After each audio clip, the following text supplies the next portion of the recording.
Kosanga mayele na ba conseiller juridique ta pesa so memamboka. So ba biso tanga te est-ce que ba fingi yo? Et ça comme ta kayi ba ba so muyibi est-ce que ba fingi yo? Le pouvoir ça se négocie pas pendant le moment des signes, ça se négocie pas. 3W Boboko ya Boka. Boboko ya Boka. 3W. Ou alors on va dire les résultats ne sont pas confirmés, auquel cas soit on annule l'élection, soit on annule l'élection, on reprend le processus électoral. Bonjour papa.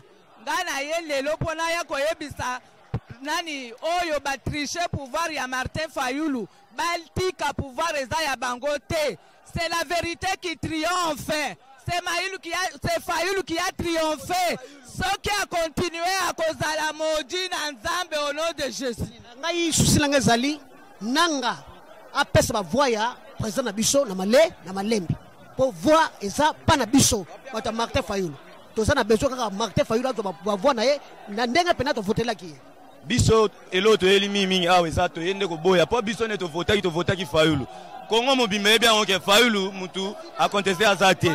Biso to yende ma ya Fayulu awa. To boy mamba tricherie. Eloto eli yangwana. En tout cas papa pona ngai nazana eloko koloba te. Biso président na biso ezalaki Fayulu nanga zongisela biso ba point na biso oyo ya papa na biso Fayulu. To boy makambu oyo ya tricage. Bolobaki ke boko triquer te mais tozo regretter. Nanga abe malumalu akufa ki pona ba tricage. Yo posa mutu. Yo poko kufa. Na lobi boy. Nzambe aloba boy na mokilo nzambe mutasa mokilo. Oyo nyonso mabe tosalaka na mokili. Lifuti yango futa makaka wa. Kongo yebi nzamba yebi ke Fayulu mutabimaki. Oyo muyibi nyonso basali wana. Lifuti nango bayebaka nzambe azali Yesu akoya nzamba ko sambisa moto na moto. Papa on doit nanga ba proclamaka élection circonscription par circonscription. Preuve ya tricherie. Et ça oyo nanga asali. On a voté pour Martin Fayulu. Félix, tu as dit le changement a un nom, c'est Martin Fayulu. Nous, peuple, nous l'avons compris et nous l'avons exprimé à travers nos voix. Nous n'exigeons rien que la vérité de tous. La vérité à Irne. Bisoto e awa pona seni aloba clair na makambu ya Irne. Makambu ya na topesa ba mokia, ba set kikuni ba voana ba ziango wapi. Toza na besoin vérité ya Irne. Félix ateki mboka comme benga Kabila le Kabila comme partenaire na ye. Bisoto ebi Martin Fayulu mta chef de l'état mboka oyo. Kabila bilo alinga ko négocier pouvoir te. Non, eloko ezala makate, ezala kate mibeko moko te. Ezala kate mibeko moko te, président sortant na entra ba négocier par rapport ya nini. Banda na esili okei oya koti à gouverner, c'est tout. Négociation par rapport ya nini. Toza la transition te. Président a la terre pour négocier pouvoir te. Azali président éli ba voter côté ba congolais. Si tu es awa totiki misala na biso totiki ba tâche na biso to salaka, tu es awa poto revendiquer, to réclamer vérité, clarification ya Irne. Pour ça, on a besoin de vérité. Nous sommes gagné l'élection. La Mouga a gagné l'élection. Fayulu a gagné l'élection. Azali candidat à peuple. Au peuple, toi, dans les livres, tout le monde m'a volé ça m'a mouté. Tu es à la vérité. Il y a Irne. Tout ça, on a besoin de vérité car Mexique.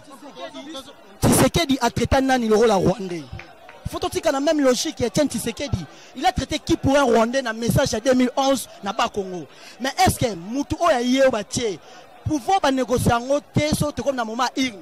Pouvoir dans le moment il va arracher pourquoi parce que le peuple congolais confiance ba négocier pouvoir se payer en état de guerre ou bien état d'urgence parce que ça moi na mboka tout ça gouvernement la réconciliation nationale ko sanga mayele na ba conseiller juridique ta pesa so memamboka so ba biso tanga te est-ce que ba fingi yo et ça comme ta kayi ba ba so muyibi est-ce que ba fingi yo le pouvoir ça se négocie pas pendant le moment des signes ça se négocie pas ba ki to kele na élection biso lobi boye biso toza contre le régime oyo esali 17 ans na pouvoir biso tozonio comme exemple typique tala on compte en moto lobi baboto linga moto na bute pa bakuluna toza na sécurité to tomola bien te biso lolo to bazanini to votaki Fayulu to votaki Fetite lolo to posa ne vérité na azir sanini e mona na o mundela lobi na o catholique lobi yango na posa lango biso peuple to sepe to sanga na nanga ala biso vérité sur vérité yango biso posa nanga biso vérité sur vérité. Biso awa toye pona Martin Fayulu to boyi na biso ba policier ba luka ba sala biso ndenge nini pona limiter ba s'esprit ki à l'aise bazaki à l'aise po ba yebi ke batu na bango to lingi te po do to comprendre bango to yebi ke Félix ana ngambu na bango batiela biso mutu oyo aleki oyo tofotaki tous les Congolais fotaki Fayulu. Bon, aloba na ngai eza boye. IDPS ezali parti de masse. Soki IDPS aganaki élection oyo par urne. Mbela Congo eza koningana toza na fête makati poto botoli mboka na maboko ya rebelle. Azubisa en otage pendant 18 ans. To souffrir. Na mutu nasoloba nazalaki kombata IDPS. Nazwaka coup de balle. Na veni Sendwe na pas perdre à Sendwe. Le 19 septembre 2016. Nazana elembo na lokolo na ngai na loboko yango. Kekata ngai. Batu ba mona pasi famille na ngai. 8 personnes bakufa. 8 personnes bakufa na IDPS muluba moko. Po batikali bayaka.